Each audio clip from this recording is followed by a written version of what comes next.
বিপ্লব ও সংহতি দিবস উপলক্ষে কক্সবাজারে বিএনপির আয়োজিত সমাবেশে জনতার ঢল নেমেছিল।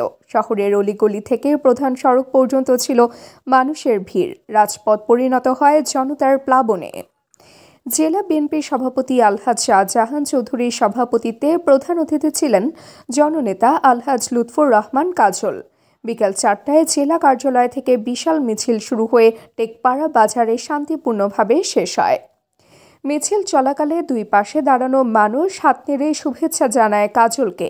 তিনিও সাড়া দেন হাসি মুখে, যেন নেতা ও জনতার ঐক্য মিশে যায় এক স্রোতে। উপস্থিত হয়েছেন, এইটাই প্রমাণ করে আপনাদের দক্ষতা, আপনাদের আন্তরিকতা, আপনাদের উচ্ছ্বাস, আপনাদের ভালোবাসা।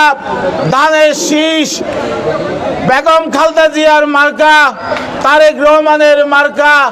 ধানের শীষকে ইনশাআল্লাহ আগামীতে বিজয়ী করবে ইনশাআল্লাহ। আমরা শান্তিপূর্ণভাবে মিছিল করে যাব, র্যালি করে যাব এবং আমরা কালোর দোকান পর্যন্ত যাব। সবাই মিছিলে অংশগ্রহণ করবেন আশা করি। বরেণ্য রাজনৈতিক নেতৃবৃন্দরা উপস্থিত আছেন। আমি নাম ধরে আমি সময় নষ্ট করতে চাই না। আজকে যারা এই মিছিলে অংশগ্রহণ করেছেন, অনেক বয়স্ক লোক, অনেক মহিলা, অনেক তরুণ যুবক, অনেক বয়স্ক মুরব্বীরাও এখানে উপস্থিত হয়েছেন। আমি আল্লাহর কাছে কৃতজ্ঞতা জানাই এবং আপনাদের কাছেও কৃতজ্ঞতা জানাই, ধন্যবাদ জানাই।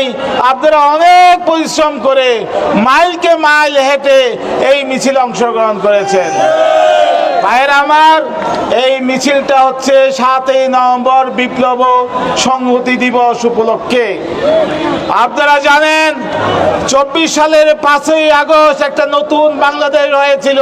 1975 সালের 7ই নভেম্বর ঠিক একইভাবে একটা নতুন বাংলাদেশের যাত্রা করেছিলেন শহীদ রাষ্ট্রপতি জিয়াউর রহমান। দেশের সার্বভৌমত্ব রক্ষা করার জন্য সেদিন সিপাহী এবং জনতা একসাথে রাস্তায় বের হয়েছিলেন।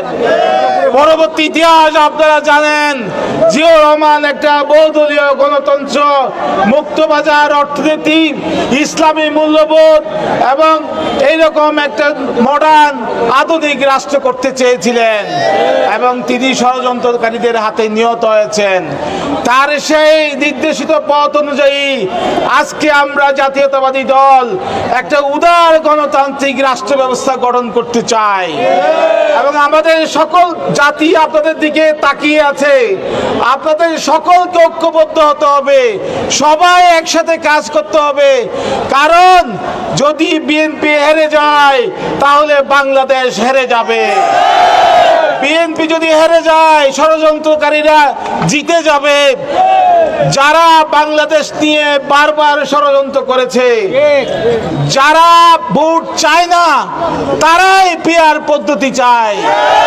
ভোট না হওয়ার জন্য তাল বাহানা করছে তারা, যাতে সাধারণ জনগণ 15 বছর ভোট দিতে পারে নাই, একইভাবে যাতে আবার ভোট দিতে না পারে, সেই কারণে পিআর পদ্ধতির কথা বলছে।